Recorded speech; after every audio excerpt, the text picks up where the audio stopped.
Muito boa noite, sejam todos muito bem-vindos para o nosso segundo encontro do nosso curso de extensão, o curso de extensão Educação Infantil e suas especificidades, reflexões, práticas e diálogos. Hoje nós estamos recebendo a professora Fátima Abdala e a professora Daniela Barros Pontes. O nosso tema do encontro hoje é inclusão na educação infantil, especificidades. E eu queria, então, dar as boas-vindas para todo mundo que nos acompanha, dizer que todos, todas e todes são muito bem-vindos e aproveitar. Sim, nossa moderadora hoje é a professora Cristina Madeira Coelho, que vai organizar a nossa noite e nos acompanhar aqui nessas reflexões. Então, essa é uma atividade, né, um curso de extensão que o Uniceub está promovendo junto com o Fórum de Educação Infantil do Distrito Federal. E eu quero aproveitar, então, em nome do Uniceub, para agradecer o nosso reitor, o doutor Getúlio Américo Moreira Lopes, o doutor Edivaldo Alves da Silva, a Simone Maria Espinosa, nossa diretora institucional, o professor Resieri Degobi, nosso coordenador técnico e administrativo do NEAD, o professor Murilo Silva Rezende, né, que é coordenador dos cursos de graduação e pós-graduação do Eixo de Educação e coordenador pedagógico do Núcleo de Educação à Distância do CEUB. Eu quero aproveitar e lembrar todo mundo que o CEUB oferta cursos de pedagogia à distância e as licenciaturas de letras e história também. Então, quero ainda rapidamente saudar as pessoas que estão aqui conosco, né? Em especial o meu colega de instituição, o professor Saulo. Quero também saudar minhas amigas do fórum, minha amiga da Secretaria de Educação, a Norma, que está entrando agora, a Andréia Vieira, a Débora Cristina, a Denise, saudar os alunos do CEUB, o Gleison, a Carolina, que é intérprete aluna também, a Anne, deixa eu ver quem mais que está por aqui, das que foram minhas alunas. A Yara também, e deixar um oi para a Meire, do Fórum, para a Norma também. E para a Patrícia. Patrícia Kaiser hoje chegou cedinho, viu, Pro? Então, É verdade. Cristina, a palavra é sua. Muito obrigada. Obrigada, Dani e Fátima. Uma boa noite para a gente. Boa noite, pessoal, todas e todos. Eu acho que é uma satisfação, desde ontem, a gente ter. E olha que a gente estava meio cansado de tela, mas ontem, quando eu abri a tela e hoje de novo, esse monte de quadradinho colorido, que agora tem um quadradão por conta do intérprete, foi uma grata surpresa para mim.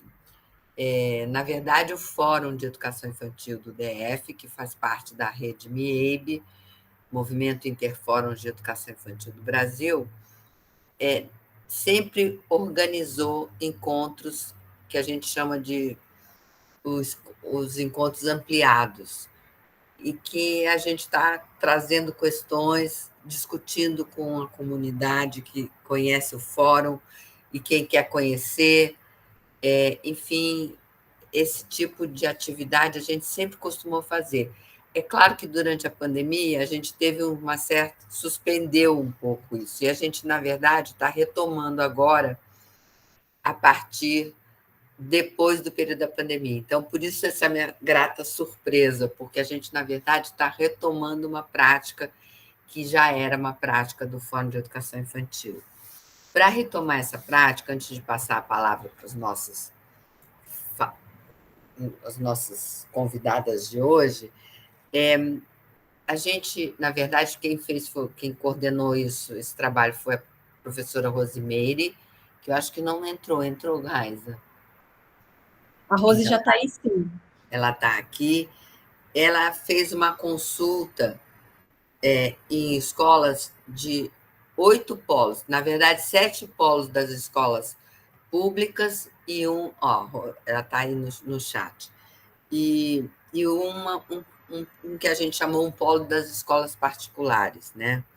Foram 29 escolas que participaram, então a gente teve um conjunto bastante representativo dessas de Brasília, porque, na verdade, tem escolas representando 7 polos. E aí, assim, o assunto que é recorrente dentro dessa consulta, o que talvez seja o que tenha maior incidência de expressão dos professores, é a educação inclusiva, de diversas maneiras. Então, a gente dividiu em temas que a pessoa gostaria de ouvir e desafios que as pessoas estavam enfrentando dentro da sua experiência pedagógica, né? Então, por exemplo, como temas tem educação inclusiva na educação infantil, deficiência visual, e aí a gente tem como desafio relacionado a esse tema a inclusão da criança com deficiência visual. Estratégias de inclusão, comunicação alternativa, como um tema que gostaria, e aí o número elevado de crianças com deficiência e a ausência de monitor e educador social.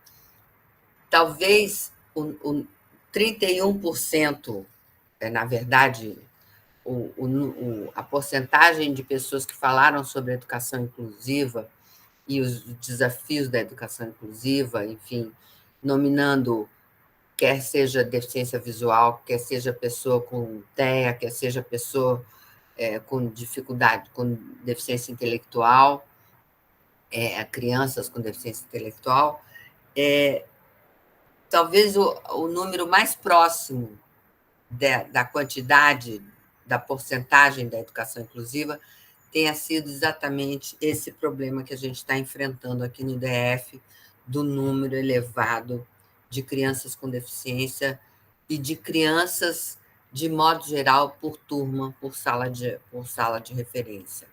Então, isso é bastante recorrente também, e a falta, em relação à educação inclusiva, a falta de monitor e do educador social, mesmo com a crítica que se tem das pessoas não serem formadas, porque isso aparece também, mas falta alguém que ajude ao professor, ao pedagogo que está respondendo pelo trabalho com as crianças na educação infantil e que está com 30 a 30 e poucas crianças de 4, 5 anos, de 3 anos. Realmente é um índice de precarização completa do atendimento à educação infantil. Então, é por isso que a gente está trabalhando nesses 2 encontros, dentro do curso de extensão, que o CEUB é parceiro. É por isso que a gente está trabalhando, então, com questões da inclusão. Ontem a gente teve uma professora da secretaria que falou especificamente sobre o trabalho pedagógico, desafios e possibilidades de atuação da criança com TEA, e hoje a gente vai ter a professora Fátima Kader, falando sobre surdo-cegueira, e eu queria falar um pouquinho do que a Daniele vai falar, porque hoje a gente recebeu um dossiê da revista 0 a 6, que é uma revista acadêmica da UFSCar, da UFSCar não, da Federal de Santa Catarina. E é um dossiê que se chama Dossiê Infâncias, Racismos e Educação Infantil. E nessa revista, e eu estou com ela aberta aqui para poder fazer essa leitura, tem um artigo que é uma entrevista, que se chama Um Olhar, uma Narração, uma Conversa pelo Pensamento de Walter Benjamin. E aí, exatamente isso que a Daniele vai compartilhar com a gente, aí está aí o link da revista que a Raiza colocou, é essa questão que a Dani vai estar abordando. Porque o Walter Benjamin era um judeu alemão na época da guerra, e ele, então, faz todo um escrito muito relacionado com as questões de preconceito em relação aos judeus, que estava na ordem do dia naquele período na Europa. E aí os entrevistadores desse professor, que é um estudioso, o entrevistado é um professor que é estudioso do Walter Benjamin, fazem exatamente essa relação que a Dani vai nos comunicar. Será que eu posso falar de alguém que falou contra o preconceito contra judeus em relação ao preconceito que a gente tem étnico-racial no nosso país? E, do mesmo jeito, então, a diversidade, que é tão... a palavra não é essa que eu quero, é tão discriminada. Será que a gente pode falar nisso como um grupo, sem perder a especificidade de cada um desses grupos? Eu acho que essa é uma questão que dá entrada para o trabalho da Dani, que deixa eu apresentar a Dani oficialmente, além dela ser amiga e ex-colega, né, Dani, da área da educação especial inclusiva na Faculdade de Educação da UNB, ela é recém-doutora em educação pelo Programa de Pós-Graduação da Educação da Universidade de Brasília. Ela é mestre em educação também pelo PPGE da UNB, especialista em estudos afro-latinos-americanos e caribeus pelo Conselho Latino-Americano de Ciências Sociais, a CLACSO, é especialista em epistemologias do Sul pelo Conselho Latino-Americano de Ciências Sociais, também da CLACSO, e pelo Centro de Estudos Sociais da Universidade de Coimbra. É pedagoga formada pela Faculdade de Educação da Universidade de Brasília e integrante pesquisadora do Grupo de Pesquisa Educação, Saberes e Decolonialidades, membro do Grupo de Estudos e Pesquisas em Práticas Educativas, realiza trabalhos de pesquisa no campo da educação a partir de estudos decoloniais e interculturais, em diálogo com a teoria histórico-cultural, com ênfase na tradição oral da matriz africana e na transmissão de saberes pela oralidade em contextos de povos e comunidades tradicionais. Eu acho que se a gente cruzar com o que a gente conversou ontem sobre a expressão, sobre o diálogo, a gente tem um link também, uma articulação desse currículo da Dani, desse mini currículo que eu acabei de ler. Dani, a palavra está contigo, e aí depois eu faço a apresentação da professora Fátima. Só, Dani, desculpa, antes de você falar, eu esqueci de agradecer o Roger e a Caroline, que hoje estão fazendo a nossa tradução aqui. Muito obrigada a vocês dois. Dani, com você. Obrigada, gente. Bom, eu começo agradecendo, né, essa oportunidade de estar aqui. A professora Cristina, a professora Raiza, obrigada pelo convite, né, obrigada ao Roger e à Caroline, né, que vão fazer a tradução. Prazer, professora Fátima, conheço o seu trabalho, acho que é a primeira vez. Inclusive, a gente teve textos, né, do seu trabalho na disciplina, no meu tempo de professora substituta. Eu acho que quando me apresenta, assim, pela formação, a princípio pode dar essa sensação de o que eu estou fazendo aqui, né? Mas, na verdade, eu acho que tudo isso, né, dessa educação pela tradição oral, na verdade, quer dizer que eu trabalho com processos de constituição humana, né, processo de constituição da pessoa, das suas singularidades, da forma como ela desenvolve a consciência de si, a consciência sobre o mundo, isso desde a infância, e por meio, né, de teorias que sustentam, dentro da psicologia também,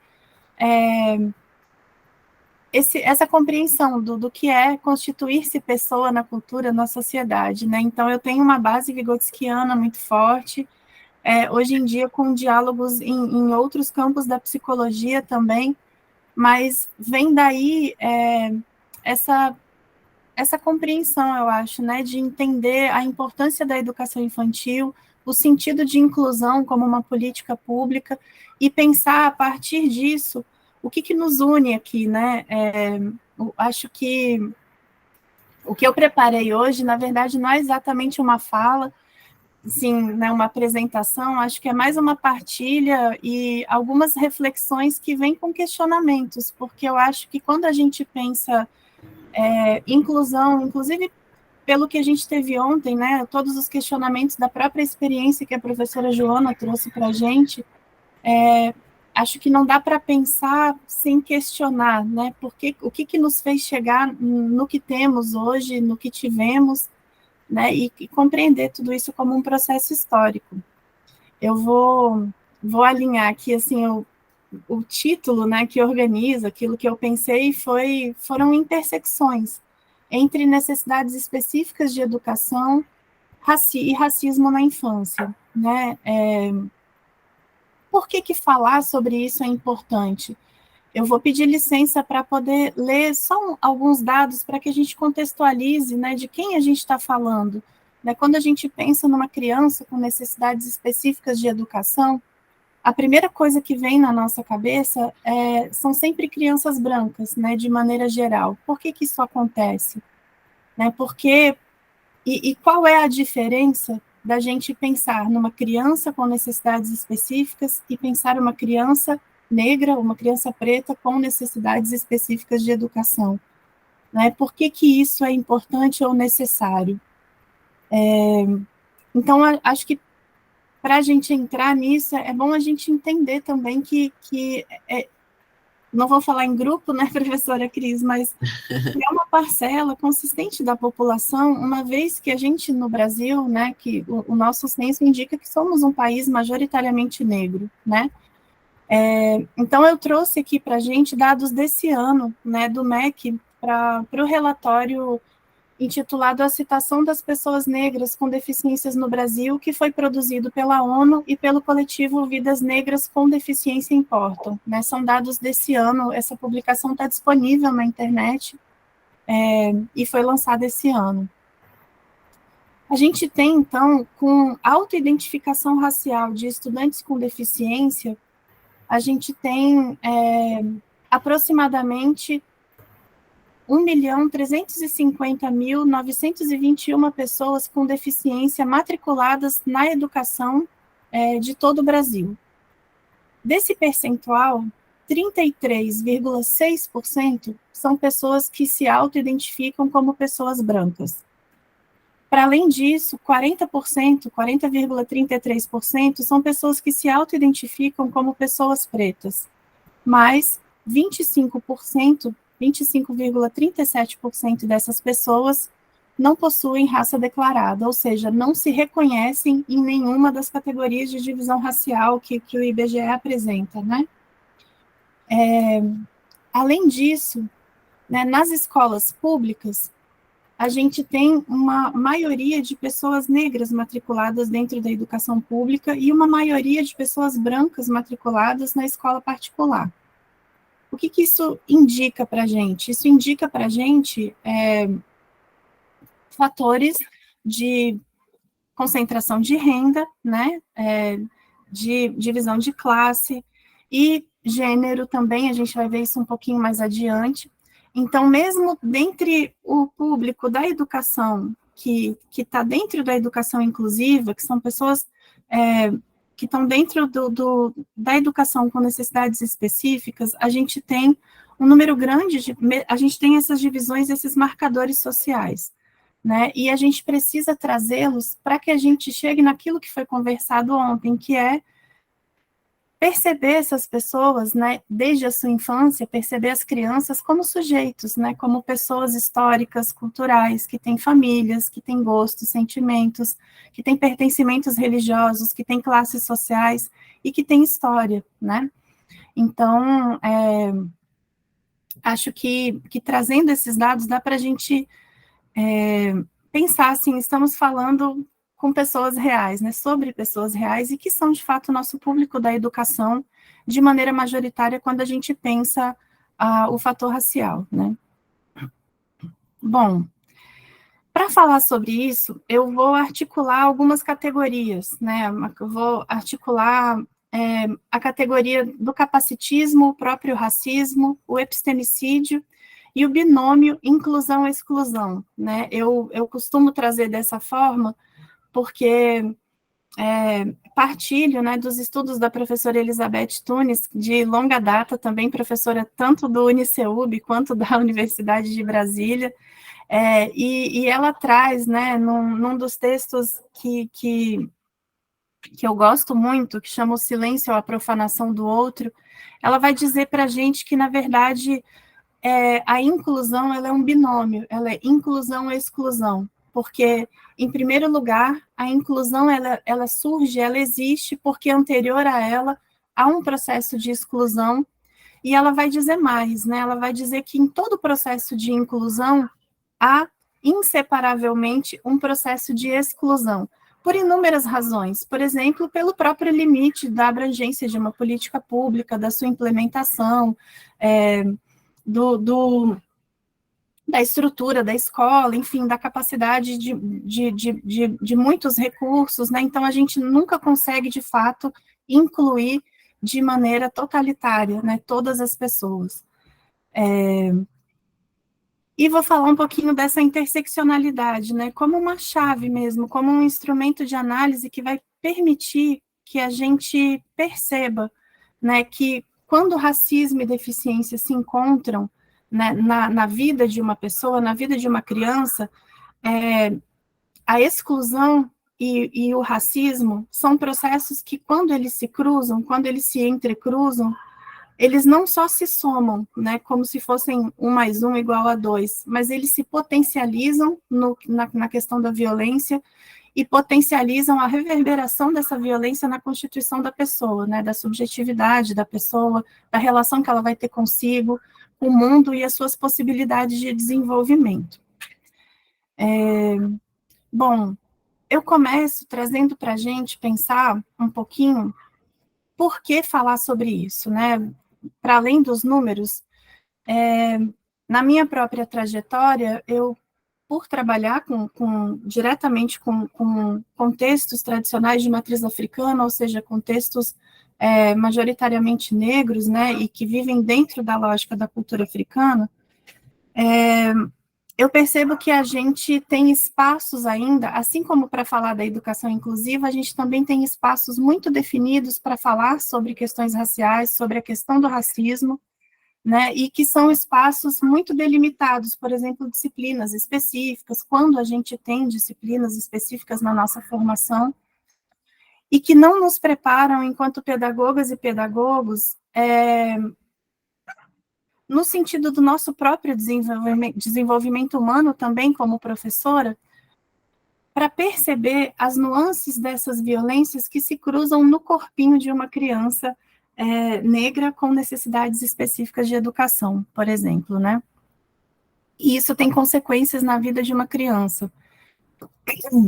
A Sueli Carneiro, ela vai trazer para a gente no seu estudo, que inclusive é um livro que está sendo lançado nesse momento, né, Dispositivos de Racialidade, o conceito do epistemicídio, que a princípio, né, era entendido como um processo histórico que mata, exclui, invisibiliza conhecimentos de povos outros que não os povos hegemônicos, ou seja, a nossa própria trajetória histórica, né? A gente vem de um processo de expansão europeia, de colonização, e a gente vem como continuidade dessa história, majoritariamente na história hegemônica.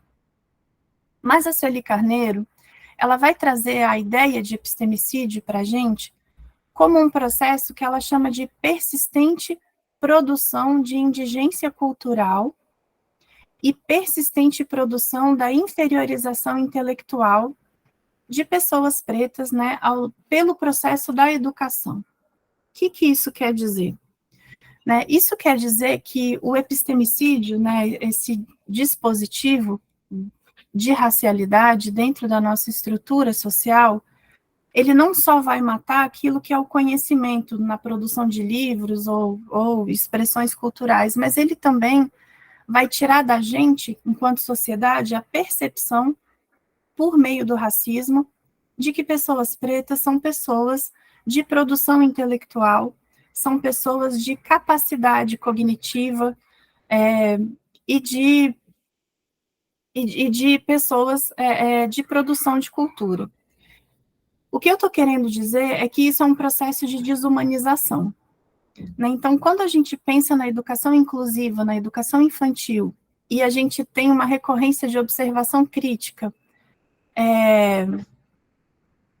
de que a gente tem, às vezes, uma supervalorização do laudo em detrimento do sujeito, em detrimento da criança, dentro da educação inclusiva, quando essa criança é uma criança negra, ela tem potencializada essa exclusão, porque antes da percepção de que a criança é uma criança que tem um laudo, ou tem uma necessidade específica, ou tem um diagnóstico dentro do processo de educação, no seu desenvolvimento atípico, ela é uma criança negra, né? E isso blinda ainda mais que a gente, a possibilidade da gente chegar à criança sujeito, né? A pessoa criança. Eu digo isso para dizer que, por exemplo, né, nesse nosso processo histórico de racialização e do racismo, crianças pretas com síndrome de Down têm na sua expectativa de vida 50% a menos de expectativa de vida em relação a uma criança branca com síndrome de Down. Como que o racismo opera, né, nesse dado tão vergonhoso para a nossa sociedade, né? O que faz uma criança ter a redução da sua expectativa de vida em 50% em relação a uma outra criança em função da cor da pele, né? O racismo é um processo histórico, e a instituição do racismo no nosso país, ele encontra justamente o preconceito histórico contra pessoas com deficiência no Brasil. Né? Quando a gente pensa, por exemplo, lá nos anos 1930, né, onde a gente tem a instituição do eugenismo, por exemplo, da eugenia como uma política, né, uma ideologia política, uma ciência que vai estruturar todas as políticas do Estado, a gente começa a instituir de maneira formal, legal, constitucional até, né, na Constituição de 34, a gente tem uma determinação de incentivo à educação eugênica em todo o território nacional. A gente cruza num processo de padronização e estabelecimento daquilo que vai ser considerado o desenvolvimento normal e o padrão de normalidade da pessoa, a gente cruza no processo de exclusão a exclusão de pessoas pretas pelo processo da racialização e a exclusão de pessoas com deficiência, né? O que isso vai dizer para a gente, como isso reverbera na nossa educação? Em primeiro lugar, tirando essas pessoas do direito à educação, né? Naquele momento do Brasil, a gente ia ter uma educação que era voltada para pessoas dentro do padrão da normalidade e pessoas majoritariamente brancas. Eu falo tudo isso porque eu acho importante a gente se questionar qual o nosso lugar, né? Qual o nosso lugar, onde se localiza historicamente não só o racismo, mas onde se localiza historicamente o meu lugar enquanto pessoa, enquanto pedagoga, pedagogo, dentro de uma sala de aula, dentro de uma formação, dentro da universidade. Como a gente se prepara, como a gente se forma e que acessos e meios a gente tem para poder executar uma prática diferente de educação, mas que não seja só uma reprodução de método, né, de metodologia pedagógica ou de exercícios de teoria, mas que seja, de fato, uma percepção de mundo que se transforma desde dentro da gente. Né? A forma como a gente percebe nossos estudantes, ela tem a ver com a forma como a gente percebe o mundo. Então, essas são perguntas que talvez eu gostaria de ouvir de vocês também. Como a gente se sente preparado para entender, né, uma situação de racismo, identificar um racismo numa prática mesmo pedagógica, e que meios a gente tem para fazer esses enfrentamentos. Pode parecer que eu estou falando coisa meio abstrata, mas nesse último semestre, né, em que eu fiquei enquanto professora substituta, eu não sei quanto tempo eu tenho ainda, mas eu vou fazer uma fala mais concisa.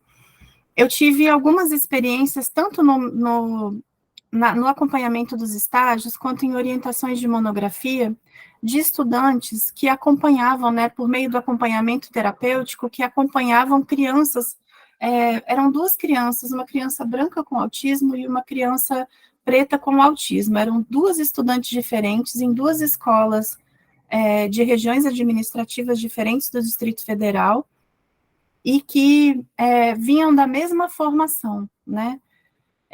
O que acontecia é que a criança preta com autismo, ela enfrentava todas as dificuldades, as mesmas dificuldades que a criança branca com racismo, que a criança branca dentro do espectro do autismo, no acesso à sala de recursos, a própria educação, né, dentro de uma sala que cumprisse a relação número de estudantes com acompanhante dentro da sala de aula. Mas a criança negra com autismo era uma criança que não era vista pelos outros colegas, era uma criança que a professora não chegava perto, e que a única relação social que ela estabelecia dentro da escola era com a acompanhante terapêutica. Não havia nenhuma outra pessoa dentro da escola que se comunicasse e que se relacionasse com essa criança, que não a criança, a acompanhante terapêutica. E quando a acompanhante terapêutica questiona a razão disso, né, são dadas explicações que entram, na verdade, dentro da questão do racismo, dentro da questão racial. E eu não vou repetir aqui, porque são frases muito tristes e ofensivas, mas que fizeram com que essa criança, durante o processo do estágio, né, que a estudante estava fazendo o estágio, como acompanhante terapêutica, ela estava juntando esses dois momentos, a criança evadiu, né, ela saiu da escola. Ela não conseguiu se manter dentro da escola, e isso acabou sendo uma recorrência de relatos depois, dentro das disciplinas de educação inclusiva.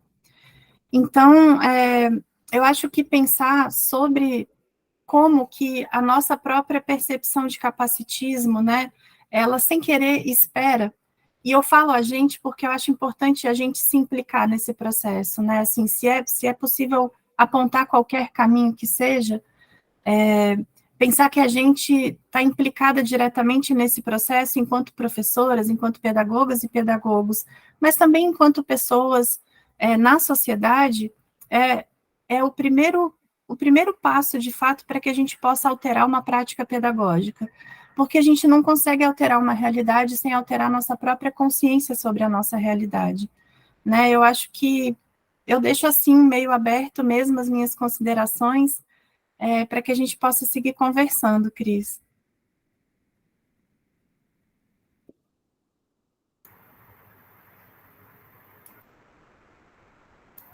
Você levantou a mão? Queria fazer uma pergunta, e aí eu não sei como é que a gente vai organizar. Eu achava melhor a gente ouvir a Fátima e depois fazer um bloco de perguntas. O que vocês acham? Fica bem? Até porque eu quero, antes de apresentar a Fátima, enfim, oficialmente, assim, academicamente, a Dani falou uma coisa que eu achei muito interessante, que lá pelas tantas ela se perguntou, eu acho que eu estou sendo meio abstrata, porque ela está falando de concepções, de determinados conceitos que geram comportamentos. E isso tem a ver com uma discussão muito pertinente na nossa área da educação especial inclusiva, falando desse jeito, que é esse problema que na minha concepção se transformou num problema da formação generalista e da formação do especialista. Aonde que for? Então, assim, seria a formação inicial seria para formar o generalista, que vai entender sobre os desafios, os problemas, de tudo um pouco, e o especialista seria, então, um mergulho numa especialidade, num quadro específico, ou num conjunto de quadros específicos, que seria, então, formado na especialização. O que acontece é que a gente não tem especialização para todo mundo que quer ser especialista. E a gente, então, esse é um problema que eu vejo com essa dicotomia que se fez. Então, como a gente não tem cursos de especialização que formem especialistas para ocupar salas de recursos, para, enfim, para fazer todo esse atendimento que é complementar de dentro do processo educacional como um todo, né, que acontece na escola, a gente fica sempre ouvindo a mesma coisa, a gente não está preparado. E é muito interessante também, porque esse discurso da gente não estar preparado, a pessoa pode fazer doutorado e continuar se sentindo porque parte de uma questão de uma produção subjetiva, de não se sentir preparada. Eu acho que esse é um grande desafio da nossa área, e a gente agora vai passar a palavra para a Fátima, que poderia ocupar esse espaço da especialista, porque a Fátima tem um mergulho profundo e profícuo, cabe as duas palavras, em relação ao grupo de pessoas com surdo-cegueira. Eu vou ler rapidinho um currículo curto. Fátima Kader Nascimento concluiu o doutorado em Educação Especial pela UFSCar, que é a Federal de São Carlos, em 2004.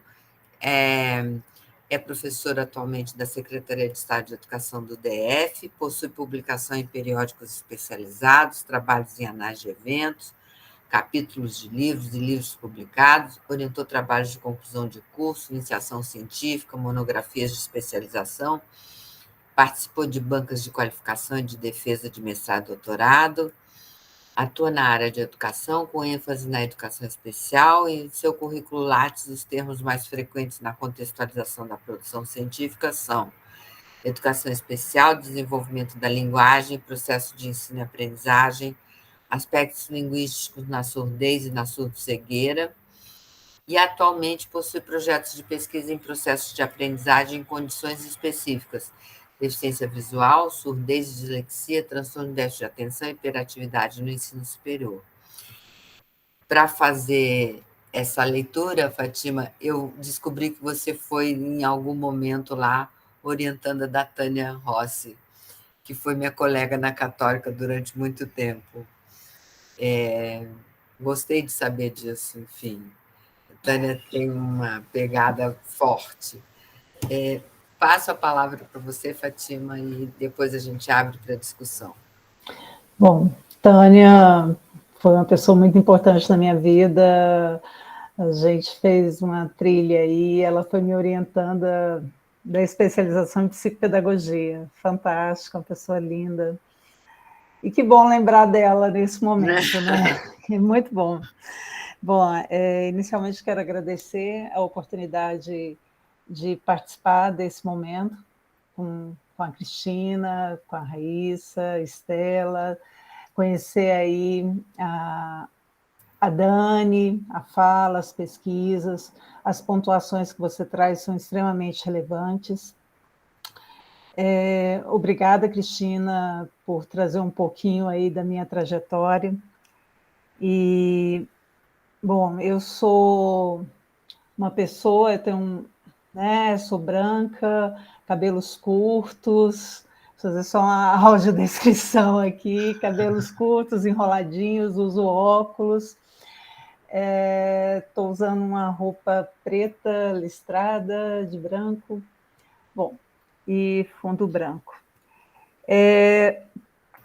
A Cristina trouxe uma discussão agora, que é do generalista e do especialista, e destacou que, na minha trajetória, tem essa pegada, muito para o ensino de metodologia, a descoberta de metodologias específicas para alunos com determinadas características, com determinadas alterações sensoriais.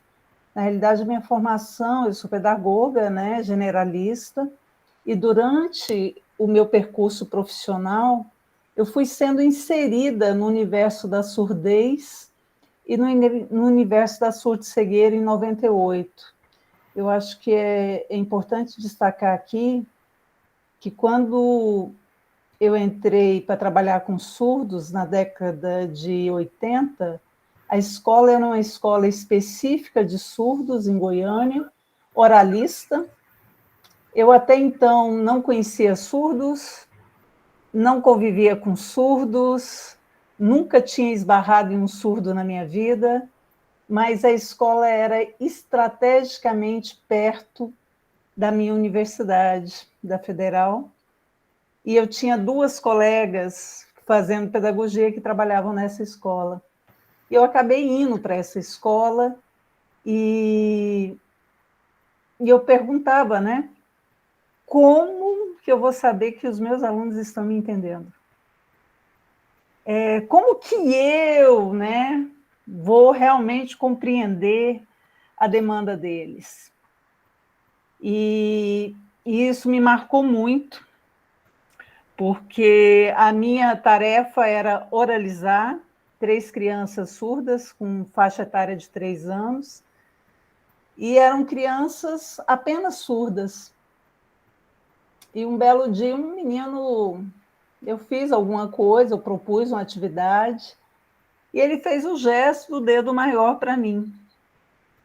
Em 89, eu olhei aquilo ali, ele estava na minha frente, ele fez isso e eu fiz também para ele.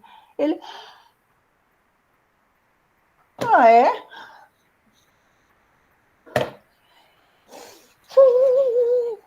Ah, é?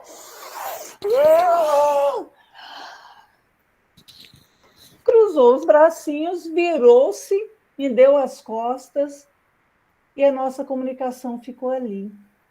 E eu... O que é isso, né? 1989, o que eu fiz? O menino, eu fiz alguma coisa, ele não gostou, eu resolvi imitar ele ficou indignado com a minha imitação, ele ampliou essa imitação, e aí eu chego na sala dos professores e conto o fato, né? Todo mundo cai na risada. Tá, então foi a primeira vez que houve comunicação na minha sala de aula. A partir de hoje eu não uso mais só fala, eu vou usar gesto, eu vou começar a imitar os meninos e vou buscar outras estratégias. Essa situação me levou ao mestrado e na UNB, na Faculdade de Educação, e o doutorado foi quando eu entrei, na realidade eu nem queria fazer doutorado. Na Secretaria de Educação, eu comecei a trabalhar, eu queria trabalhar com surdos. Eu tinha desenvolvido uma metodologia de alfabetização de surdos na perspectiva bilíngue. Foi a segunda no Brasil, a primeira foi em Campinas, a minha foi a segunda proposta, de metodologias específicas de alfabetização de surdos na perspectiva bilíngue, defendida em 97 na UNB. Só que não deu. Eu não consegui continuar na Secretaria de Educação com surdos. E me mandaram para uma escola de cegos, onde eu não sabia o que era braille, soroban, orientação e mobilidade, escrita cursiva para cego. Eu ficava, gente, que universo é esse, né? E aí eu chego lá, eles me dão crianças surdas cegas. Eu, como assim? Até então, eu não tinha pensado em crianças que nascessem com alterações visuais e auditivas. E não eram só alterações visuais e auditivas. Por incrível que pareça, eu tinha uma criança que tinha alteração visual, auditiva, motora, negra, pobre. Tem isso também, não basta ser negro. A classe social é uma marca extraordinária. E eu não sabia o que fazer, como fazer, por que fazer, E por que que eles achavam que eu devia assumir aquelas 3 crianças na educação precoce? Como é que vai ser essa formação? Aí eu começo a ler. Surdo, cego, deficiente intelectual, deficiente mental. Como assim? São crianças. E uma das questões que me chamou muita atenção, a mãe me chamou assim, olha, quero te agradecer, a Maraísa está sorrindo. Ela é uma criança de 3 anos e quase 4, saindo da precoce, e a mãe tinha me dito que ela tinha parado de sorrir, de repente ela voltou a sorrir. Poxa, o sorriso é um comportamento inato, uma distensão muscular. Como que alguém para de sorrir, de repente volta a sorrir? Eu não ensinei isso, o que eu estou fazendo, né? Então, assim, a universidade ela nunca vai formar a gente para todas as demandas. Isso acho que é um ponto crucial que a gente precisa trazer e precisa pensar, porque eu nunca pensei na minha vida em trabalhar com surdos, muito menos com surdos cegos, e as coisas vão surgindo, e não são só surdos cegos, né?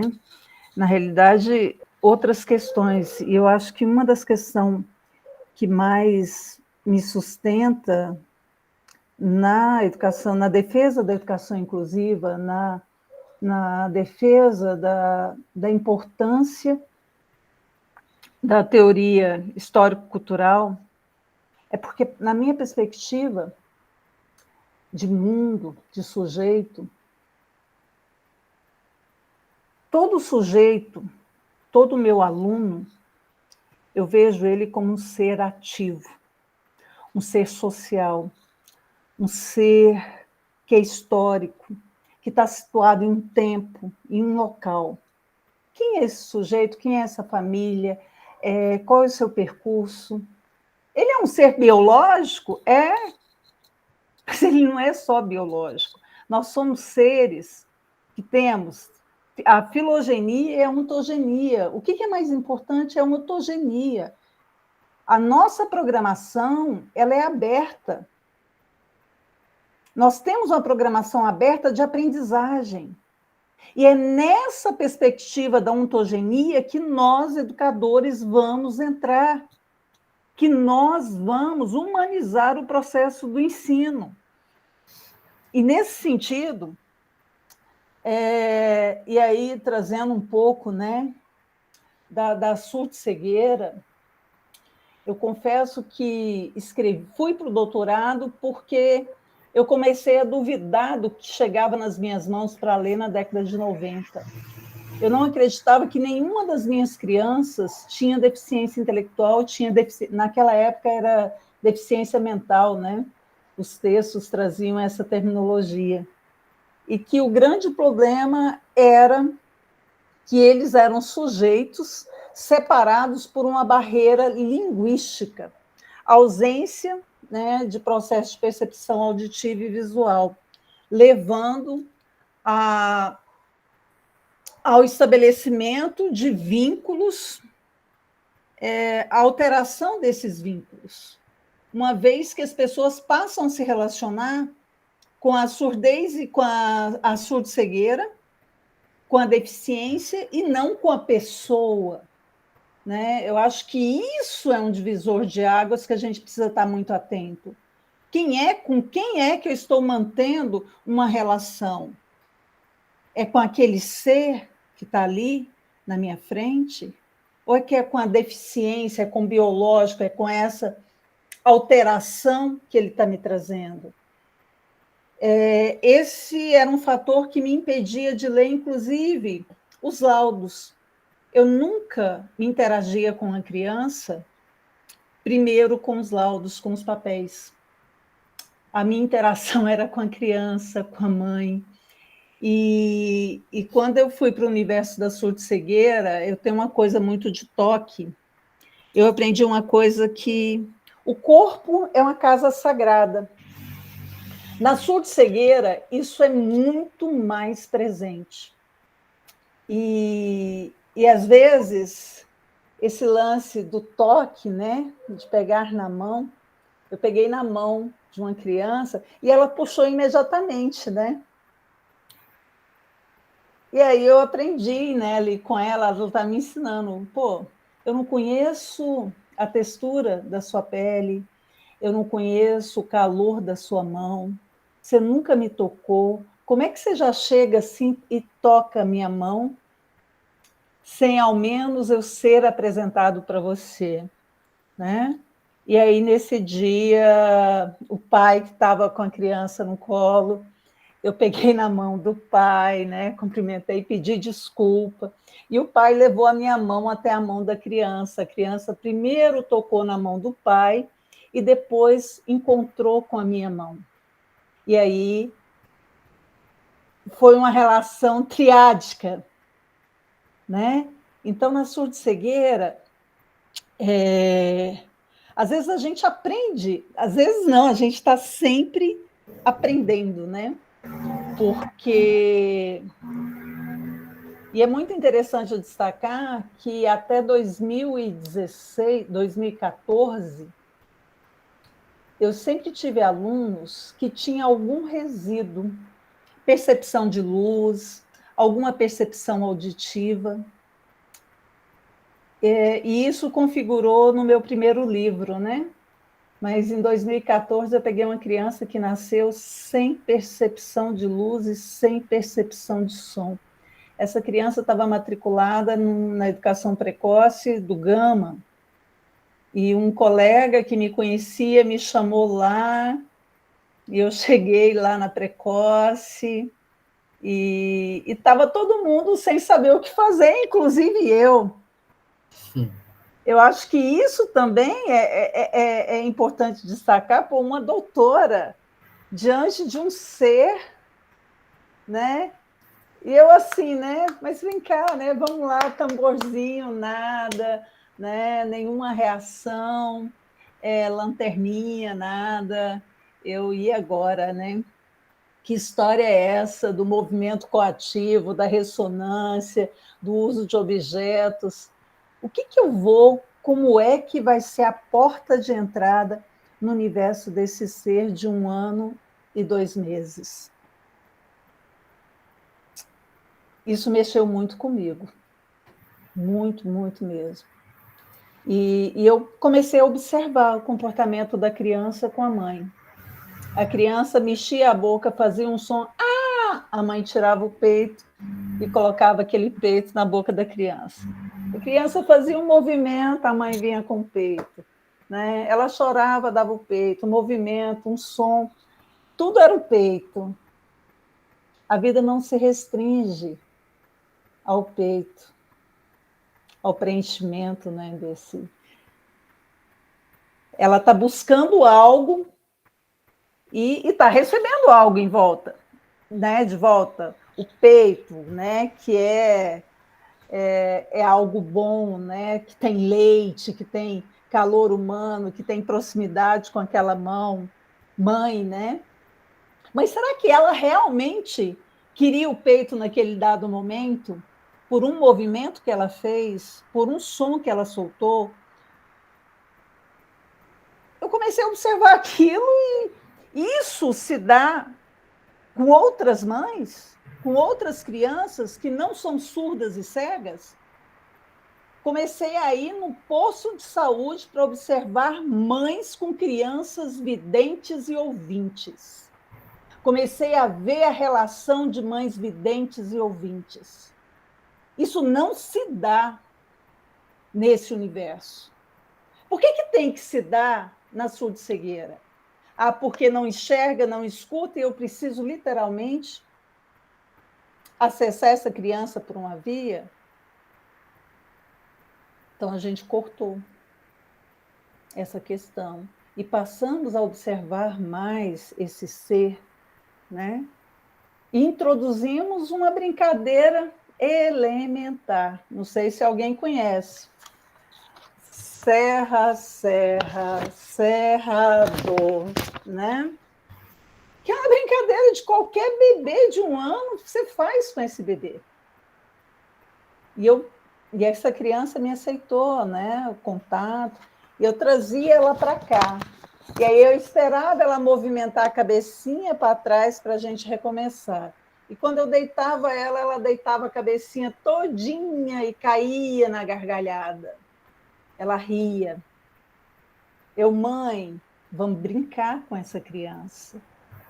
Vamos cantar com essa criança. Ah, mas ela não escuta. Na realidade, para a mãe, ela escutava, né?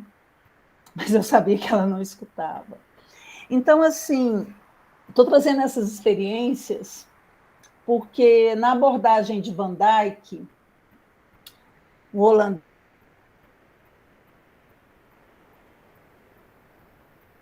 Congelou?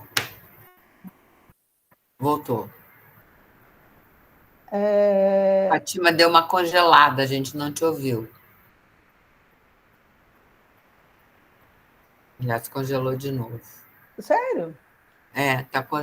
Tá congelando. O que eu faço? Não, continua, agora voltou. Vamos ver, vamos torcer. Tá. Então, para ele, qualquer objeto que eu vou entregar para uma criança, seja uma caixinha, seja uma rosa, eu vou primeiro pegar nesse objeto como um todo, vou deixar essa criança perceber que eu estou com o objeto e, gradativamente, eu vou permitir que a criança entre em contato com o objeto. Se ela tiver reação de medo, se ela tiver algum comportamento evitativo, eu trago a minha mão e protejo essa criança. Só que essa criança nova, eu já não acreditava muito nessa perspectiva de ficar protegendo, e aí eu resolvi explorar outra coisa. Eu comecei a aproximar alguma coisa para ela perceber que tinha uma coisa aqui perto. Ela no meu colo. O que essa criança, vocês acham que fizeram? Recuou, tirou o bracinho? O que uma criança, quando a criança que enxerga vai ver uma rosa bonita, o que ela faz? Pois é, por incrível que pareça, eu nem toquei na criança, eu só aproximei alguns centímetros da pele dela. Ela foi lá com a mãozinha tateando e catou o objeto. O que ela me mostrou com esse comportamento? Que ela é um ser humano, ela é ativa, ela vai em busca do conhecimento. Ela não espera que esse conhecimento seja levado até ela. Ela tem sede de se apropriar de algo, de descobrir algo.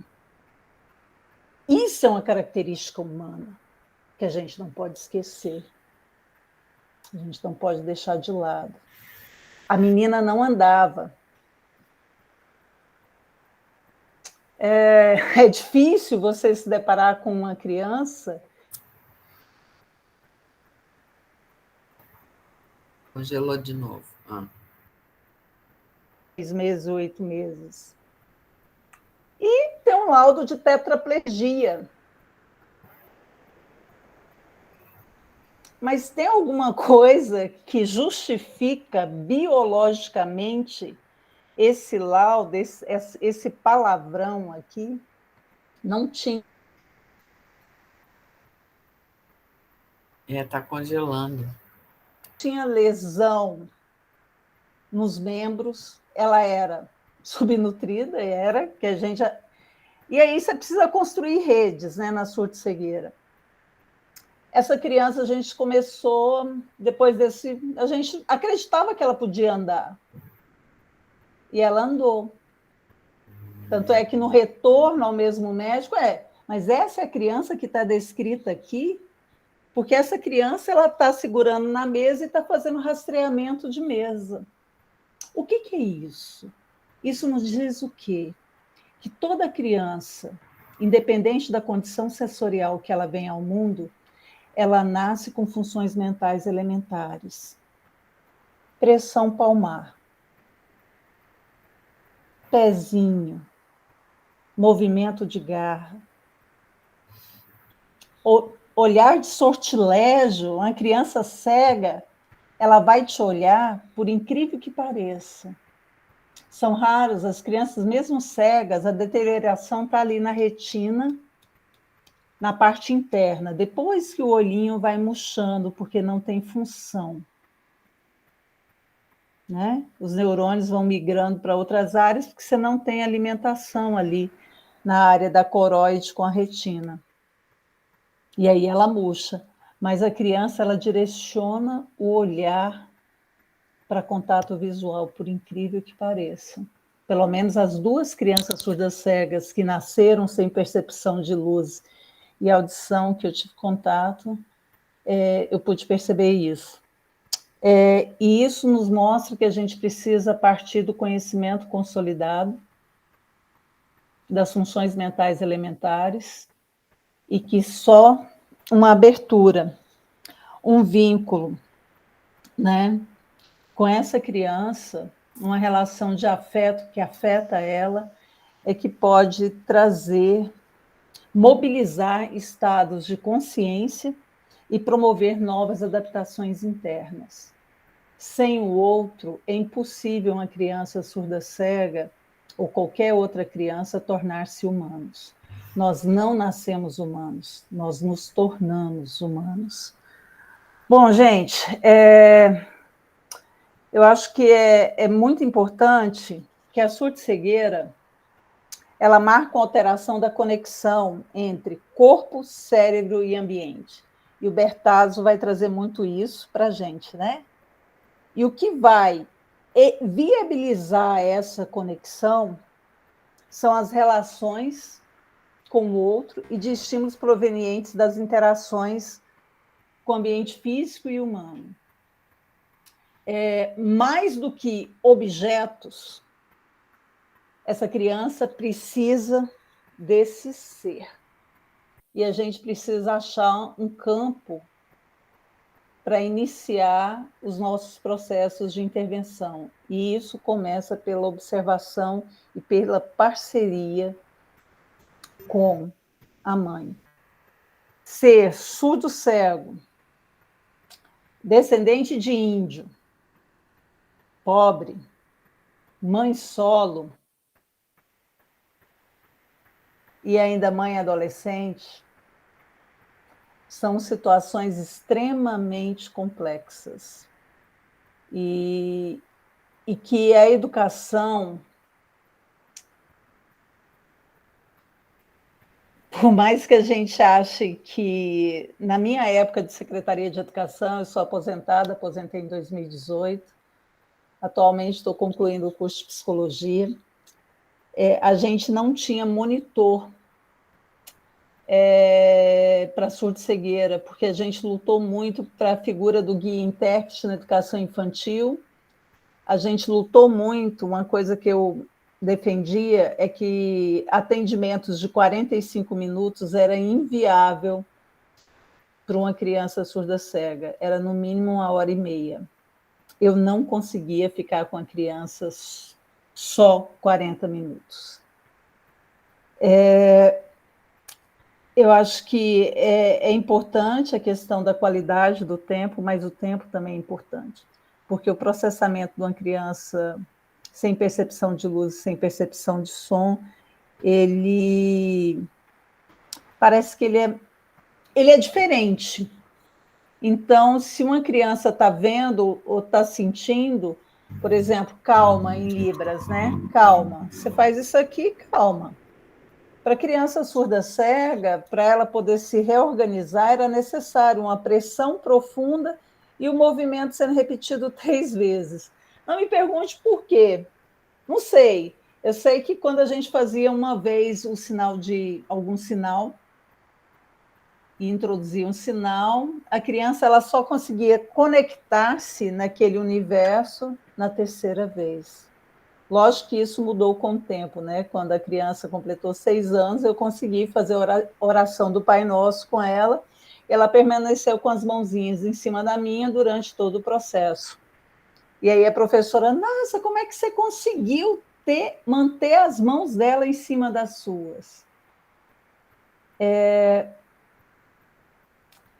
A relação na educação precoce ou com qualquer outra criança, ela precisa partir do princípio que você acredita que essa criança consiga, que ela tem potencialidades, que ela tem aberturas e que ela deseja estar ali também. Então, assim, eu aprendi muito com essa menina. Não aprendi tanto com o irmão, né? Mas foi um processo que eu repensei muitas coisas. E uma das questões que marca em Brasília é que as crianças, por exemplo, o Yuri, hoje, que está na Faculdade de Educação, no curso de mestrado, foi um aluno surdo-cego que eu acompanhei da precoce ao ensino médio.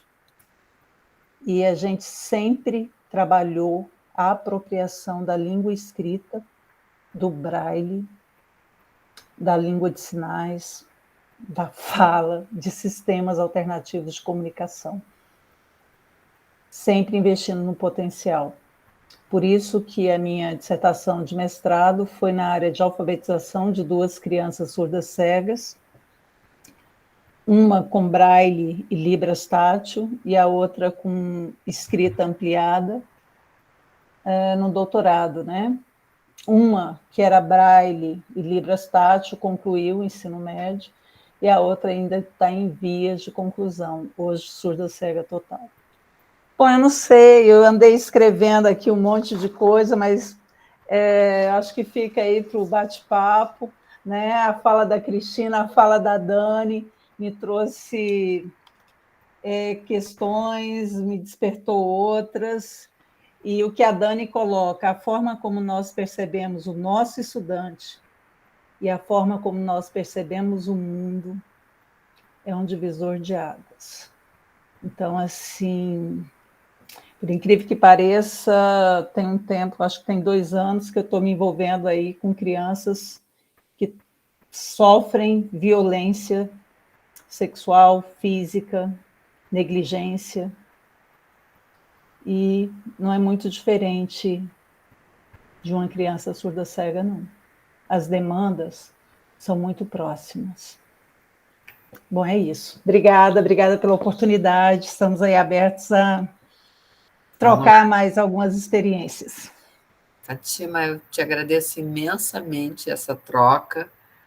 Eu queria ressaltar uma questão exatamente por aquilo que eu falei antes de você falar. O fato das pessoas estarem constantemente dizendo eu não estou pronta, eu não sei, eu não me preparei. E aí, quando você vai falar da tua trajetória, você fala exatamente de momentos em que você se sentiu que não estava pronta, e isso não foi um impedimento para você continuar procurando e descobrindo e inventando e produzindo sentidos para a tua aprendizagem, sentidos que são teus. Então, eu acho que essa boa contaminação que a tua fala traz chega diretamente para essas pessoas que estão o tempo todo dizendo que não dão conta, que, enfim, a gente sabe que tem questões que são estruturais, que são institucionais, a escola está muito sofrida, mas o teu depoimento é muito forte. A Marlene e a Vanessa levantaram a mão. Raíssa, você pode fazer a pergunta depois? Marlene, está contigo a pergunta.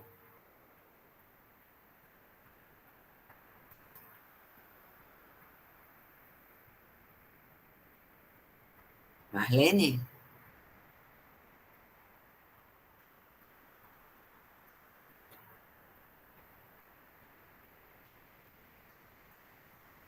Acho que ela não está, Raíssa. Você quer falar? Deu. É muito baixinho. Não, desculpa, eu só ia dar boa noite. Tá. Tudo eu bem. Entrei agora, e aí eu me atrasei um pouco, e eu entrei agora, viu? Desculpem, tá? Nada, Théo. Quem era que tinha mais? Depois da Marlene, quem tinha levantado a mão? Eu e a Andréia, daí. Vai. Então, eu queria agradecer de novo, né, agora depois de ouvir a Dani e a Fátima, pelas provocações, né, e eu me vejo muito nesse lugar, né, e agora, né, o que eu vou fazer? E essa é uma pergunta que eu quero dividir com você, Dani. Então, assim, e o que é uma prática antirracista?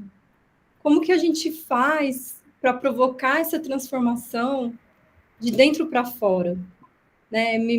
Eu lembro muito de um evento que a gente fez, que o Saulo falou sobre o racismo, e uma das nossas alunas colocou: professora, eu não sabia que eu era racista. Né? Eu sou do Sul, eu fui criada assim, e deu um depoimento, e ela falou: e agora eu estou ouvindo o senhor falar, e eu estou me vendo nesse lugar. Né? Então, eu queria te provocar para a gente pensar junto nesse sentido. André, você quer fazer logo Posso a tua falar pergunta? junto, gente, também? Boa noite. Primeiro, agradecer a oportunidade de estar aqui ouvindo, né, falas tão maravilhosas e enriquecedoras e também, né, que nos desafiam, então, no nosso trabalho docente, né. A minha questão também vai para a Dani. E aí, Raiz, eu te falo, se a gente muitas vezes não sabe que é racista, muitas vezes a gente nem, população negra não se autodeclara negra também, a gente também ainda tem isso, né. Eu estou falando isso porque há muito tempo eu não tinha consciência do meu lugar, né, racial, dentro da sociedade, né? Então, isso é de fato algo que acontece. E eu fico pensando, Dani, e demais, né, colegas aqui, tirando pela minha própria experiência, né, vamos dizer assim, que demorei um certo tempo até ter essa consciência racial, até ter um letramento racial e, de certa forma, conseguir fazer um trabalho pedagógico com esse olhar mais criterioso, mais voltado para as questões raciais. E eu fico me perguntando, e é claro que nada disso é fácil, né? Tudo tem que ser muito complexo, porque a gente trabalha com a complexidade mesmo, né? Nada vamos dizer, fácil de se resolver. Mas eu fico me perguntando se, da mesma forma que a gente tem, por exemplo, políticas afirmativas em relação, por exemplo, à obrigatoriedade do estudo afro-indígena, afro-africano, nas escolas públicas, nas escolas em geral, né, na educação básica, não seria pertinente também que isso alcançasse, de repente, a formação inicial? Por que eu fico me perguntando isso? Porque, às vezes, né, a nossa criança que chega lá na creche, né, chega lá aos 4 meses, então, se a gente, de repente, não instiga isso nos nossos professores, será que a gente vai conseguir desenvolver isso? Até quando a gente vai manter essas questões, a manutenção mesmo do racismo, da discriminação, do preconceito, sabe? Se a gente não tem se a gente tem historicamente, a gente tem uma cultura racista, né? Eu fico pensando, e a gente não vê isso, não consegue enxergar, não tem um olho, não tem um letramento para isso. E eu fico me pensando, talvez não seria, claro, que sempre muito complexo, mas seria, de repente, uma possibilidade de ter a obrigatoriedade na formação inicial do pedagogo? Não sei.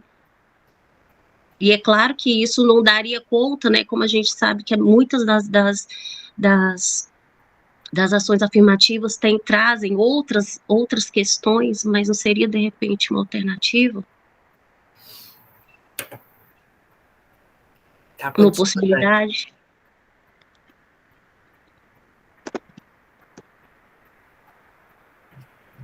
Posso falar, professora?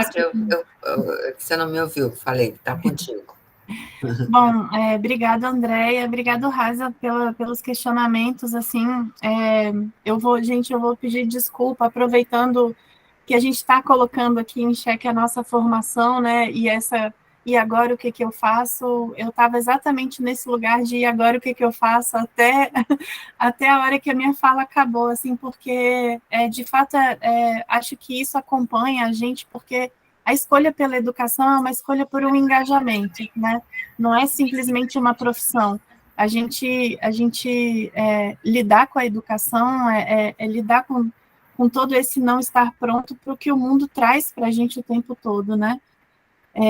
E o mundo muda o tempo todo, as pessoas mudam o tempo todo, então a nossa formação ela tem que ser constante nesse sentido, né? Não como uma dependência, né, no sentido de que a gente não alcança condições profissionais, mas no sentido de que a gente é comprometido, né, com essas necessidades que a gente percebe, na nossa formação. Raiza, eu acho que eu começo, né, não dá para responder essa pergunta, assim, nem se eu falar por uma semana, né, porque senão o mundo estava salvo, mas eu acho que, assim, eu vou começar falando do que a Andrea trouxe, né, a Andrea trouxe uma fala que foi perceber-se e assumir-se como mulher negra foi um processo, né, e que foi um processo que, pelo que eu entendi né, nesse breve momento, que aconteceu já na sua vida adulta, né?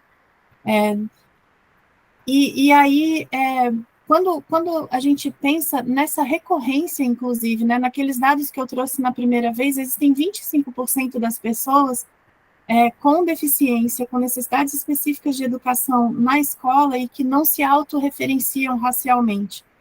E, geralmente, majoritariamente, as pessoas que não se autorreferenciam não são pessoas brancas. As pessoas brancas se identificam como pessoas brancas, né?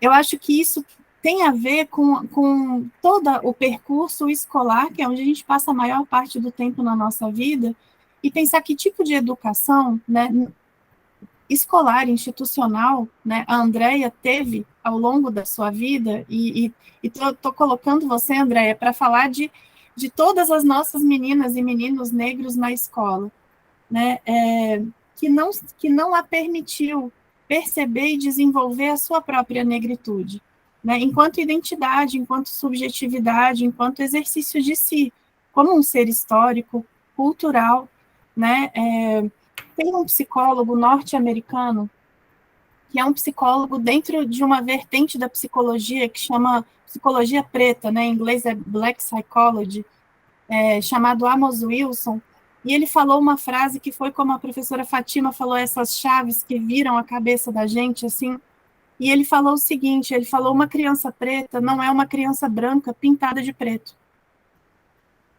E na hora que eu ouvi essa frase, eu fiquei como um papagaio. Eu olhava para o Saulo, né? O Saulo é meu companheiro, mas eu olhava aqui dentro de casa e eu ficava repetindo essa frase. Eu fiquei uns 3 meses repetindo essa frase.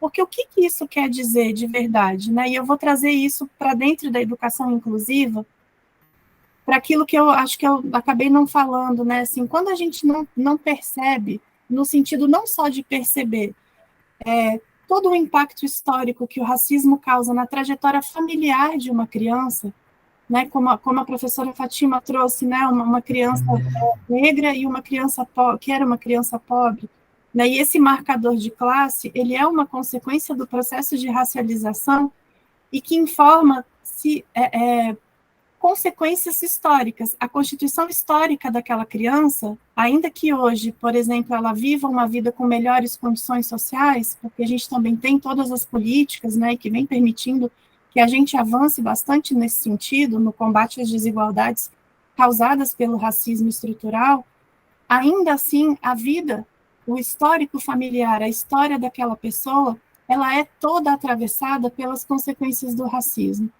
E na escola também, porque se a nossa educação hegemônica é uma educação que é pensada para uma ideia de criança, né? A gente responde e trabalha a partir de uma ideologia hegemônica de criança, né? Existe um conceito de criança que embasa toda a nossa formação, todas as políticas para a educação infantil, né? Embora ela não esteja lá escrito num quadradinho, criança mas existe essa herança do processo da eugenia, existe a hegemonia do pensamento, de onde vêm as nossas construções teóricas, tudo isso informa um lugar de criança, que corresponde majoritariamente à ideia de uma criança branca. A infância, né, da educação é uma infância pensada para uma criança branca, porque ela também é herdada dessas correntes todas teóricas, a construção hegemônica do pensamento é essa. Então, quando eu penso, né, nessa frase uma criança preta não é uma criança branca pintada de preto, eu acho que é quando a gente não considera, né, que a criança negra como uma criança negra dentro de uma sala de aula, para além das percepções das violências, a gente está tirando dela a possibilidade de que ela se desenvolva enquanto uma criança preta. de que ela desenvolva a sua negritude, a sua consciência racial sobre o mundo, e isso na educação inclusiva com crianças com ou sem necessidades específicas, né? Porque se a gente não considera a criança preta como uma criança preta, a gente está educando ela como se ela fosse uma criança branca. E aí, eu acho que isso responde, né, a sua própria trajetória e o porquê de que essas indagações todas elas surgem quando a gente começa a ter acesso a outras consciências sobre nós mesmos e sobre o mundo, né? Então, de fato, essa frase, assim, ela mudou muito a minha percepção sobre as coisas, né? E todas as crianças têm que ter direito ao desenvolvimento de si enquanto ser histórico dentro do processo escolar, de educação institucional, sejam elas quem forem, todas as crianças, né? Como a professora Fátima também me falou uma frase que me chamou muito a atenção, que quando você falou assim, professora, né, o que aquela criança estava me mostrando, né, que você falou que ela é uma criança que tem vontade, né? Eu pensei que ela é uma criança, né? Sobre todas as coisas, ela é uma criança, né? Então, eu acho que é por aí, e um outro aspecto, respondendo a Raiza, né, sobre o que é ter uma prática antirracista, eu acho que, em primeiro lugar, Raiza, entender que o racismo é um problema, né, causado e gestionado, né, e persistente por pessoas brancas, e que persiste através de pessoas brancas. Então, nós, eu acho que é isso, é se pensar qual é o meu lugar, o quanto eu recebo desse privilégio histórico de ser branca, que não é um privilégio no sentido de ter mais, mas é um privilégio, por exemplo, de transitar pela rua sem medo de uma bala perdida, sem ser seguida no supermercado pelo segurança, porque eu posso ser uma pessoa suspeita, né, de estar sujeita a violências e a consequências nas relações sociais, numa vaga de emprego, que só existem no caminho de pessoas não brancas. Então, quando a gente tem consciência desses privilégios, consciência de fato, né, aquela que muda a ação, a gente começa a mudar práticas, porque o privilégio da branquitude, né, enquanto a gente não de fato estiver disposta a ceder privilégios para que o poder e os lugares sejam ocupados e redistribuídos na educação, na produção do conhecimento, no direito à infância, a gente não alcança de fato uma luta antirracista. Eu acho que o primeiro passo é esse, assim, né? E voltando ao ideal de criança, para fechar, né, a própria lei 10.639, eu falo dela nesse jeito para respeitar a luta do movimento negro, né, que essa é uma conquista, ela não inclui a educação infantil, justamente porque a gente tem essa ideia hegemônica de criança a quem atendemos enquanto educação, que é a justificativa, né, lá na discussão, lá em 2003, é que a criança não está preparada, a criança não sabe e a criança não tem racismo. E isso não é verdade. A gente tem muitos estudos hoje que não só mostram a percepção da criança sobre o racismo que ela mesma sofre na escola, mas o impacto que isso tem no desenvolvimento, né, da criança. Acho que, brevemente, é isso. Obrigado, Daninha. Fátima, na verdade, estava querendo trazer uma questão para você, porque, de novo, vou voltar para a tua história, porque eu gostei muito de te ouvir falar de você mesma, e eu acho que há um impacto grande da tua fala na formação ao longo do processo, essa formação continuada que é da própria prática, mas que não se reduz à prática, porque você não faz receita. Isso aparece na tua fala. Você, na verdade, cria a partir da tua prática. E aí, a minha pergunta, não sei se é bem uma pergunta ou se é um compartilhar de pensamentos, quando você fala, então eu fui fazer mestrado, então eu fui fazer especialização, quer dizer, você foi atrás de alguém que pudesse fazer uma intermediação entre você e um conhecimento, mas você não se reduziu a isso. E aí que eu queria que você falasse um pouco dessa tua entrada como alguém que produz, não simplesmente espera que venha uma receita, o que eu tenho que fazer. Porque toda a tua fala parece você como descobrindo formas junto com as crianças que você estava atendendo. Eu queria que você falasse um pouco mais sobre isso.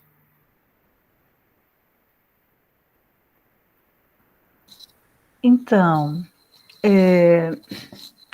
são movimentos, né? Na realidade, estar no chão da escola traz muitas questões. E a gente vai problematizando, e isso que gera o movimento da busca pelo conhecimento, né?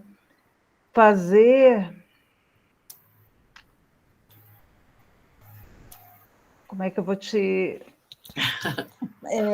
Quando eu fui para o doutorado, eu só fui para o doutorado porque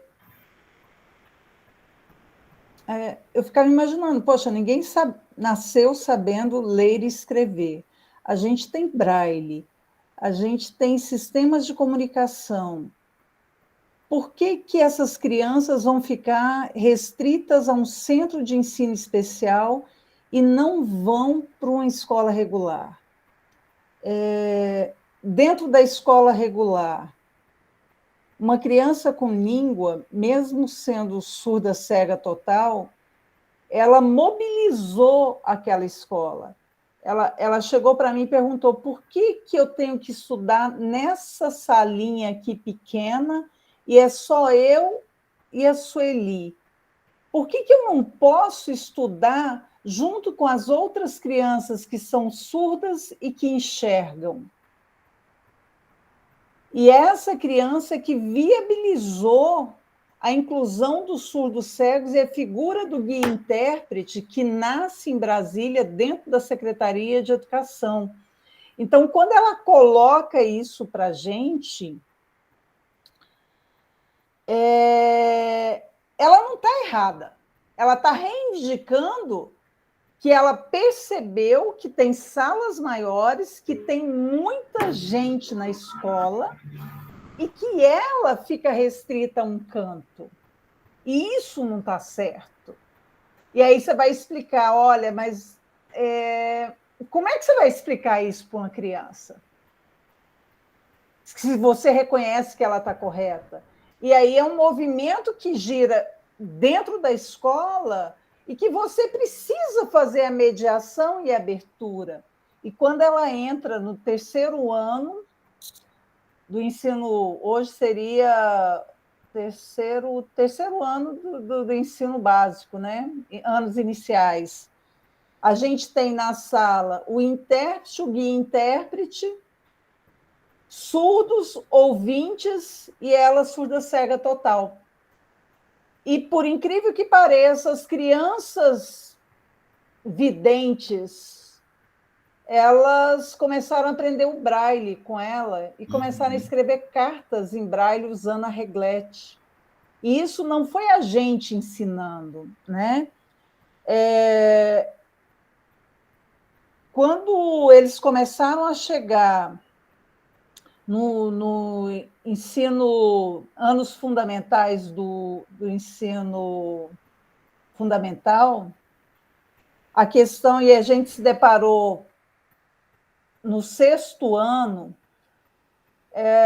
o pessoal trabalhando na sala de recurso, um texto que a guia-intérprete trouxe para mim.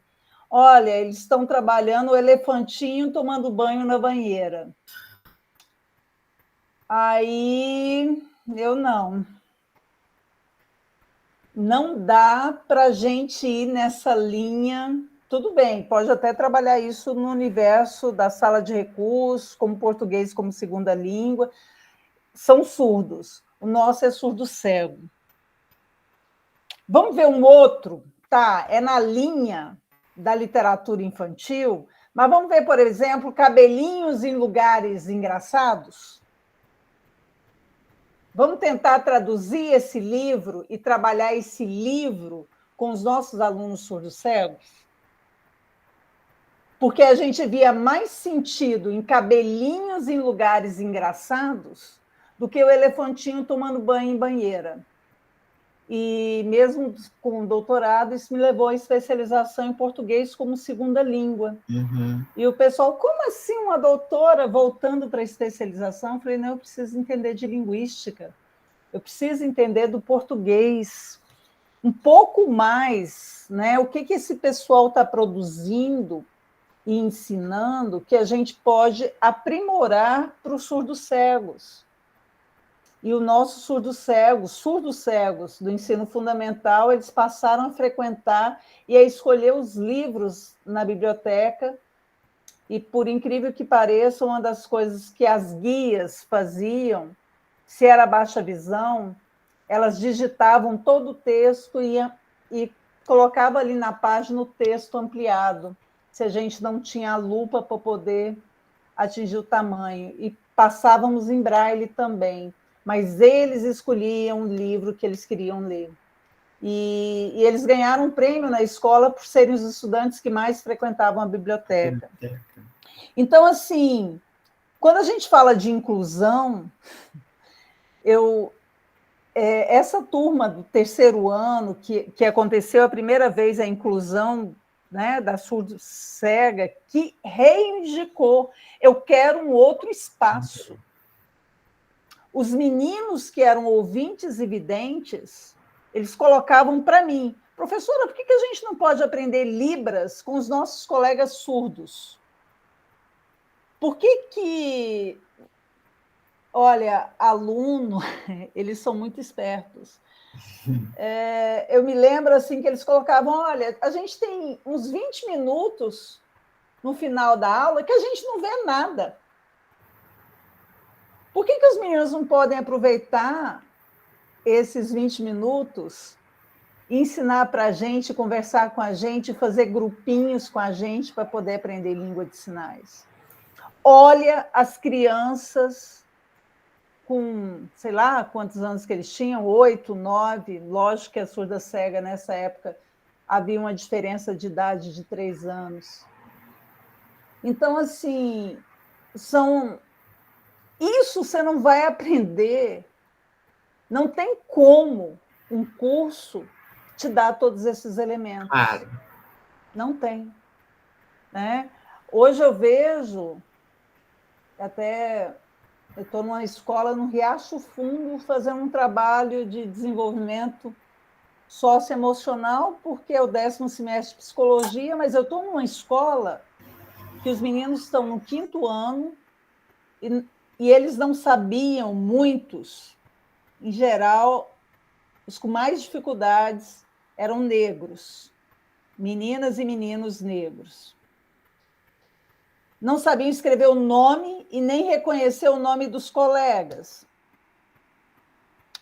Como é que eu, com a formação em pedagogia, doutora em educação especial, vou para uma sala que não tem aluno surdo-cego, que não tem aluno cego, que não tem aluno surdo, mas que tem aluno que está na escola, desde a educação infantil, e não tem deficiência e não sabe o próprio nome? Isso me incomodou. Claro. Né? E meu professor de psicologia lá do estágio é da sistêmica. E eu colocando para ele, olha, eu posso trabalhar o desenvolvimento emocional e social, mas eu posso resgatar o prazer da leitura, o prazer da escrita, o acesso. E ele, não, que a tarefa é só emoção, emoção. Eu falei, pois é, mas e a emoção que desencadeia no sujeito que está lá? Tem um aluno que é negro, que é o mais alto, tem 13 anos, e que nem falava, a mão na boca o tempo todo. Levou 5 encontros para ele começar a conversar, com uma expressão fantástica. E é um aluno que não sabe o A, E, I, O, U ainda. Como assim? E aí eu discuti, olha, eu sou contra a greve, tá? Eu acho que a gente tem que centralizar. Como é que a gente vai recuperar isso? Isso é inclusão. Eu negar o acesso à leitura e escrita para essa galera que está no 5º ano, Eu não estou fazendo inclusão, eu falo nos meus grupos. Gente, eu me preocupei durante 30 anos com surdos cegos, com baixa visão, fazendo adequação, com inclusão, mas a grande maioria não está tendo acesso à leitura e escrita, tem alguma coisa errada. Então, Cris, assim, e isso realmente tem me incomodado muito, muito mesmo. Então, às vezes eu penso assim, eu levo um jogo que eu adaptei para surdo cego, para sala de aula, porque eu acho que é um direito de qualquer criança, independente da cor, independente da classe social, ela precisa acessar a cultura do seu país. Então, assim, eu não sei como é que eu vou fazer, o que eu vou fazer, mas, no momento, tem me chamado muita atenção a inclusão dos excluídos, né? Das pessoas que estão na escola, que não desistiram da escola. Mas que a escola já desistiu há muito tempo deles, né? A escola desistiu. Essa é uma questão. Você está entendendo? E o que a gente vai fazer nesse sentido? Então, eu não sei. Eu realmente não sei, mas eu estou incomodada. Claro. Sabe? Eu fico incomodada. E se eu entro na casa de Ismael, as crianças negras não tinham um pente específico para pentear o cabelo delas. Isso me incomodou. Claro. Eu dei o pente mais largo para elas. Isso é respeito. Né? Ou uma criança negra que chegou para mim na quinta-feira lá no Riacho Fundo e falou, ela é negra, cabelo enroladinho, ela resolveu fazer chapinha. Aí foi na escola com cabelo de chapinha e ela estava muito triste naquele momento porque ninguém gostou do cabelo dela de chapinha e ela custou tanto a conseguir fazer aquela chapinha.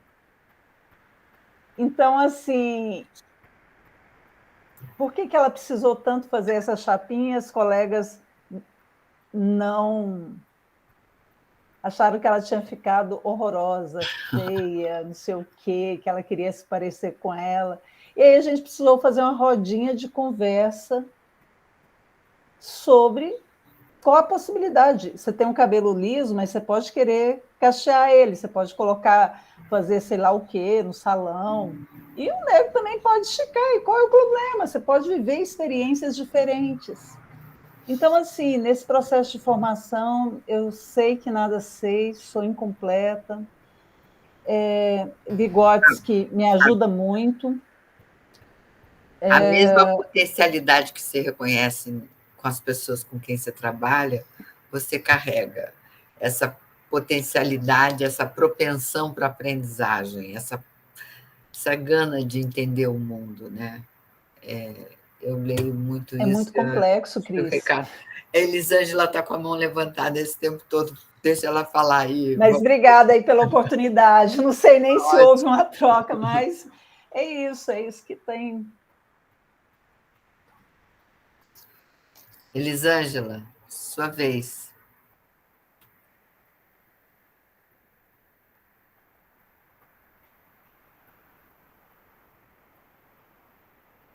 Não sei se ela está ouvindo. Se ela está tentando. Tem que abrir o microfone, Elisângela.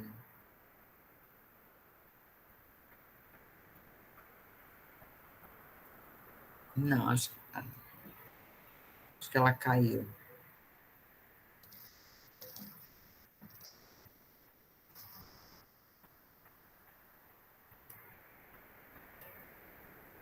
Agora, Cris, Raíssa, aproveite os alunos, aproveite os estagiários, mandem para as escolas, mandem, é muita mão de obra que a gente está precisando nessa É rede. verdade.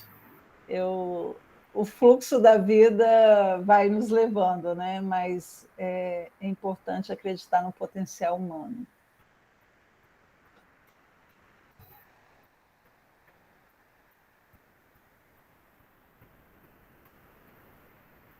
A Rose. Eu acho que ela caiu. Não sei se. Enfim. Acho que ela caiu. E aí a gente não estou vendo mais nenhuma questão. Alguém, alguma questão ainda que queira conversar? Dani, você. Só porque a fala da professora Fátima me lembrou um episódio mesmo da minha graduação, né? Sobre quando surgem as coisas e a gente não está esperando, né? Tem uma disciplina que chama Educação em Ciências, né?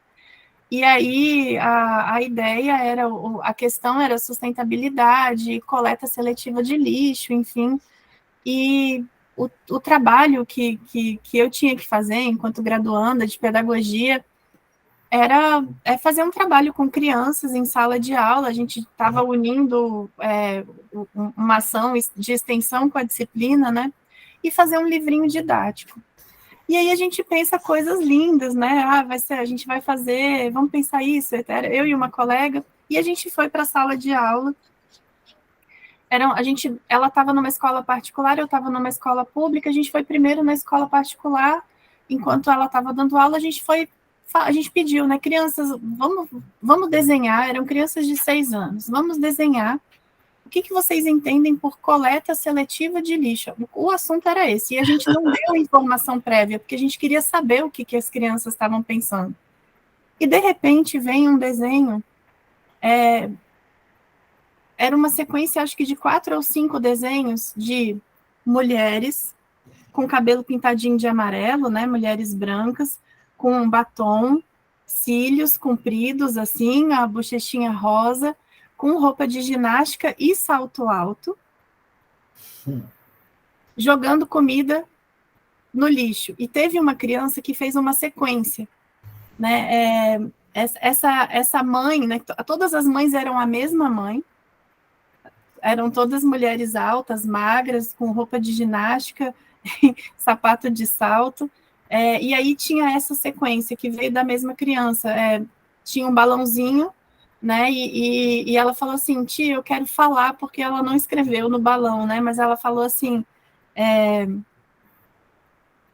aqui, esse frango não presta para nada. Era um frango inteiro sendo jogado no lixo. E aí a sequência disso era uma pessoa pintada de marrom, com cabelo crespo, com a roupa assim, com desenho de furo, pegando o frango com a cara de feliz, né, e dizendo, oba, um frango inteiro. Era essa a legenda.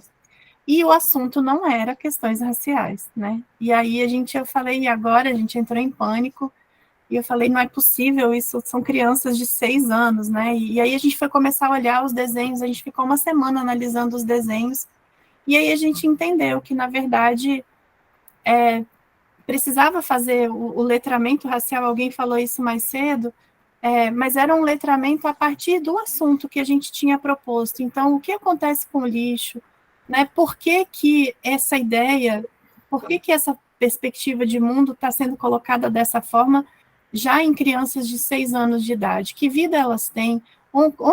Que lugares elas frequentam? Né? Quem são os amigos que elas têm? E o que elas veem de mundo diferente daquilo que elas têm.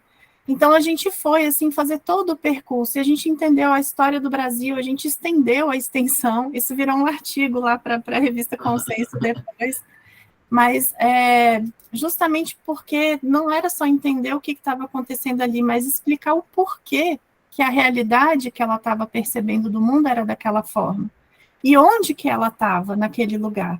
Né? Por que ela tinha uma vida e aquilo que ela percebia de diferente tinha uma outra vida? Né? Por que existem pessoas que trabalham com o lixo? Né? A primeira questão foi essa, inclusive. Né?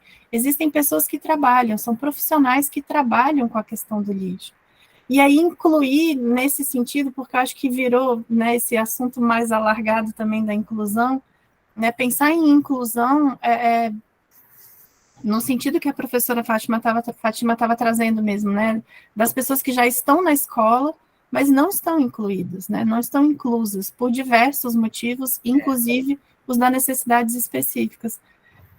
De fato isso, assim, a gente tem que parar e estudar, porque a gente não sabe as coisas, né, parar, estudar, ver o que eu preciso saber para eu poder lidar com aquela situação.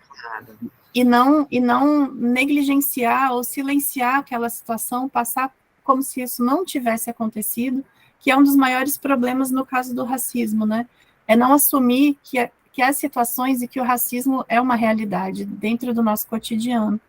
Então, enfim, é só porque eu me lembrei disso, assim, e foi essa, na sua fala me traduziu essa sensação de, e agora, o que eu vou fazer na minha vida? E eu estava no 3º, 4º semestre, assim, então...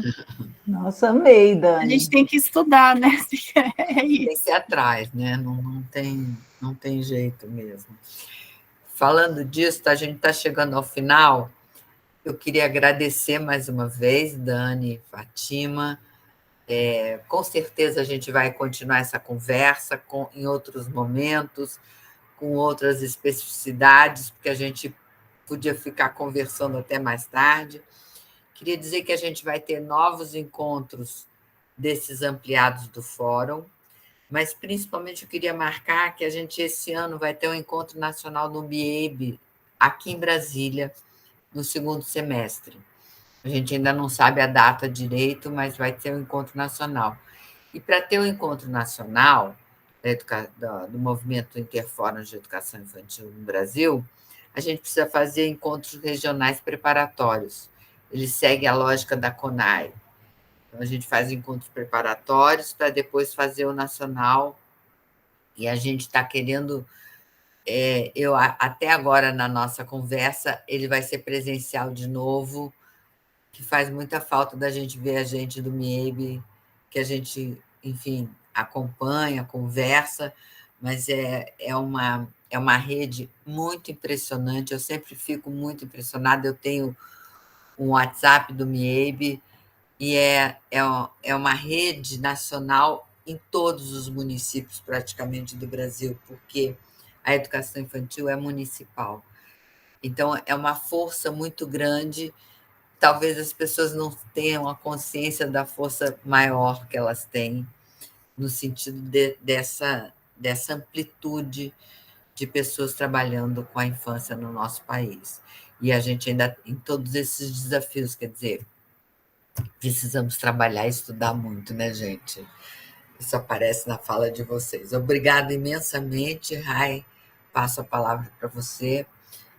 Obrigado pela audiência de todo mundo que está aí, amigos, alunos, estudantes, enfim, colegas, todo mundo. Beijo. Neném também, tem uma netinha lá, bonitinha, olha lá. Então, muito boa noite, pessoal. De novo, Dani, Fátima, professora Cristina, muito obrigada. Obrigada a todo mundo que ficou por aqui, que foi afetado, né, nessa noite, que foi implicado com essas questões e com tudo que a Fátima e a Dani trouxeram hoje. Obrigado, Roger, obrigado, Carol, e a gente mantém o contato e vamos nos organizar para o nosso próximo evento. Uma boa noite e até a próxima, gente. Boa noite. Foi um prazer estar com vocês. Foi ótimo. Adorei o sorriso. Obrigada, gente. Foi vocês. ótimo. Valeu, gente. Muito obrigada.